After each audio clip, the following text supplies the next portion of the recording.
This is called The Eye of the Beholder. You wore your beauty as if it had nothing to do with you, innocent of its effect, a mere irrelevance. It belonged to others rather than to you, who, startled and embarrassed by compliments and acknowledgements, tried to flee yourself and hide in an awkwardness that was beautiful in itself. Your real beauty lay in the fact that it was hidden and unknown to you, could only be assessed by others. For you it did not exist, you too busy to being you to notice it. One may as well have thanked the sky for being the sky, or praised the star for being a star, or being enamoured of the rain for being the rain. You could not be explained.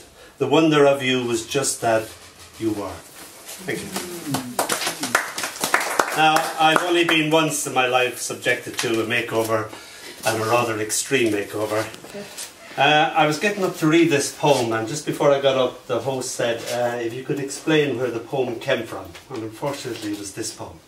The genesis of this poem comes from crushed testicles. We were a very naked family.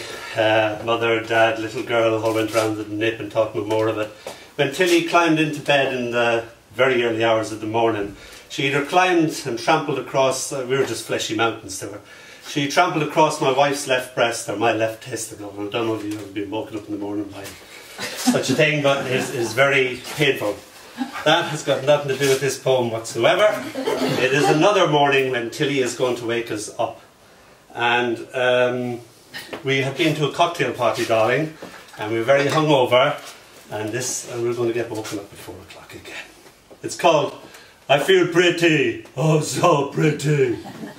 I awake, covered in glorious glitter, smelling strongly of PVA glue, sticking to my cheek, very hungover, and covered in blue, orange, yellow, red feathers. A bubble recently blown, perched upon my nose. I still half comatose. Tiny bubbles travel amongst my curls, as through a bigger bubble brightly, nestling neatly over my right eye, I observe my tiny daughter purse her lips and kiss more bubbles into being. Tilly!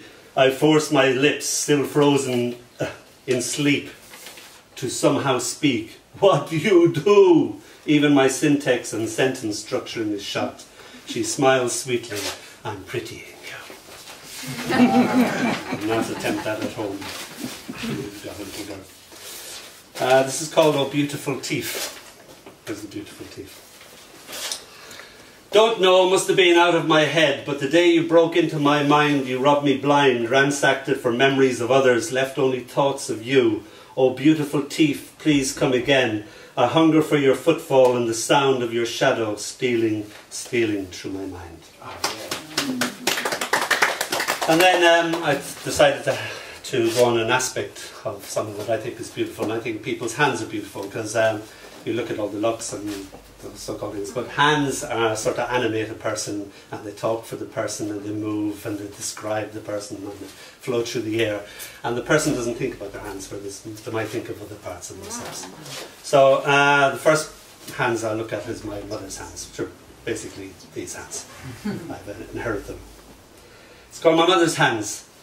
My mother's hands, washing potatoes, washing kids, washing pans. My mother's hands on bitterly cold days, pegging yet more washing on a pregnant line, the line grown nothing but nappies, her hands blind with the cold.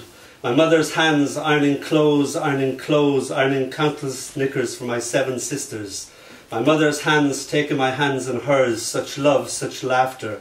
My mother's hands patting talcum powder on another baby's bum, mum being mum, me kissing my mother's hands for all they've done. And then we get to my uncle's hands. My uncle's hands were so beautiful because they were ugly. The most ugly, gnarled hands go, and they're the most gorgeous, beautiful hands in the world to me. So, ugly, beautiful, goes together. This is called Uncle Michael, alias God.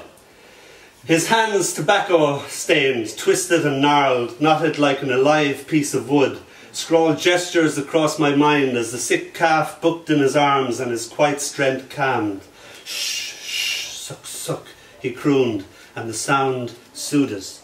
And the veins like vines ran up and down his arms, pumping crude life, like a sudden sketch to suggest the gist of rather than the meaning of things. And he walked and I ran towards Granny's garden, like God tending Eden. And the gate a little horse sighed at his hand, and the leaves murmured like worshippers in a church congregation. And the sunlight genuflected through the trees, and the trees wore socks and apples. A tablecloth was laid on a loganberry bush, and the young tree gave herself to him, broke tenderly in his hand, and the knife whistled and whittled, and out of the branch came a man. And he told me, and I believed him because he was good as God and strong, that the little wooden man, the silent statue, had been waiting all the time, already made, waiting to be released from his prison of wood.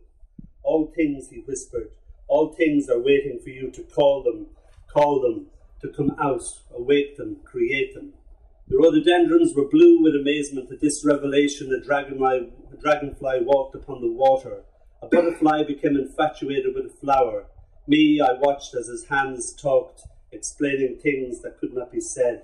And he took my hand in his, and I understood, flowed like a little stream into his big river, felt God close, near at hand, and smiled.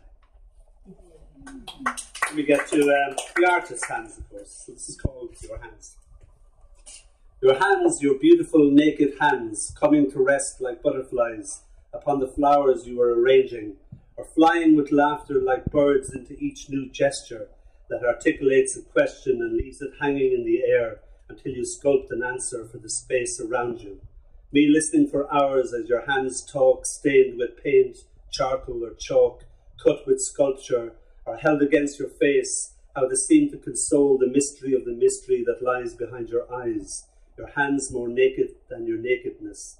Hand resting now upon hand like silence sleeping, your soul held quietly as if it lay dreaming, awaking now as if conducting unheard music. Your hands that hypnotize me with their honesty and gracefulness. Your hands, open to receive my unworthiness, turn it into love. Your hands cradling my head, holding my thoughts so lovingly. Your hands, your beautiful naked hands.